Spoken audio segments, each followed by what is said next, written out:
26,000 চাকরির যে নষ্ট করে দিল, মেধা ছাত্রছাত্রীদের যে ভবিষ্যৎ নষ্ট করলো এই সরকারের বিরুদ্ধে আমরা আজকে ব্রিগেড এসেছি। এর মোটামুটি 5-6 বার হলো। আমরা বামফ্রন্ট আমল থেকে আসছি। ব্রিগেড এসেছি, তারপর রানী রাসমণিতে হয়েছে ওখানে এসেছি, তারপর আমাদের হাওড়াতে যে হয়েছিল ওখানে এসেছি। যত প্রোগ্রাম কলকাতা হয়েছে প্রত্যেকটাতেই আমি আসি। ইনকিলাব জিন্দাবাদ জিন্দাবাদ জিন্দাবাদ ব্রিগেডের জনসভায়।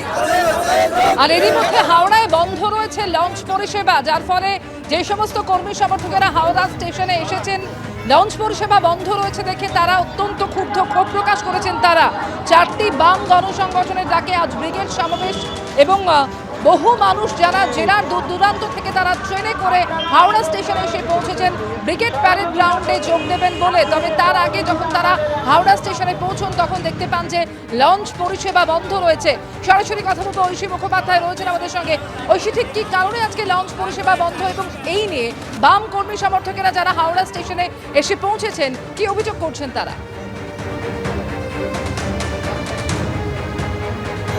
দেখো, হাওড়া স্টেশনের একেবারে বিপরীতে রয়েছে হাওড়া ফেরিঘাট। এখান থেকেই মূলত ফেরি করে যাওয়া যায় বাবুঘাটে এবং সেখান থেকে হেঁটেই ব্রিগেড প্যারেড গ্রাউন্ডে যাবেন বলে ভেবেছিলেন কর্মী সমর্থকেরা, যারা জেলার থেকে সকাল সকাল এসে উপস্থিত হয়েছেন।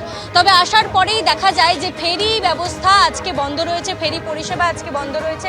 মূলত একটি নোটিশ দেওয়া হয়েছে গতকাল, যে নোটিশে জানানো হচ্ছে যে ভেসেল রিপেয়ারিংয়ের কারণে গিয়েছে এবং সে কারণে পর্যাপ্ত ভেসেল না থাকায় আজকে ফেরি সার্ভিস বন্ধ থাকবে, তার নোটিশ দেওয়া হয়েছিল। তবে কিন্তু ইতিমধ্যেই দেখতে পাচ্ছ মিছিল করে এই ফেরি পরিষেবার মাধ্যমে বাবুঘাট পৌঁছে সেখান থেকে হেঁটে যাবেন বলে ভেবেছিলেন কর্মী সমর্থকেরা।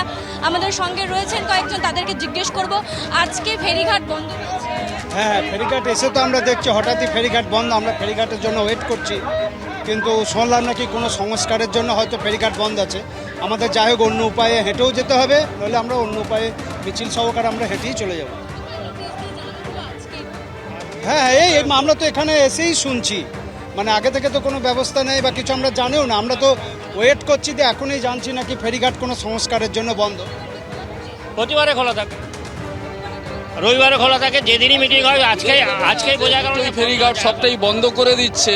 এর ব্যাপারটা কি বোঝা যাচ্ছে না? এভাবে তো আর মানুষকে আটকানো যাবে না। না, ফেরিঘাট দুটো বন্ধ করে দিলে কি আমরা আবার ফিরে যাব? এভাবে মানুষকে আটকানো যায় না।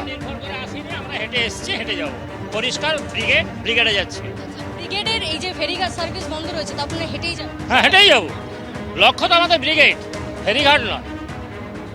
লক্ষ্য ব্রিগেড, আগামী দিন নবান্ন আমাদের। আটকানো যাবে না। এই যে প্রতিবাদ সারা রাজ্য জুড়ে হচ্ছে, এই সরকারের আমলে যা চলছে, রাজ্য জুড়ে যা হচ্ছে, তার প্রতিবাদে মানুষ হাজারো ব্রিগেড করবে, এগারটা ব্রিগেড নয়। হ্যাঁ, নিত্যযাত্রীদের তো সমস্যা। এই দিদিমণি চাইছে যে মানুষকে কতটা হ্যারাসমেন্ট করানো যায়।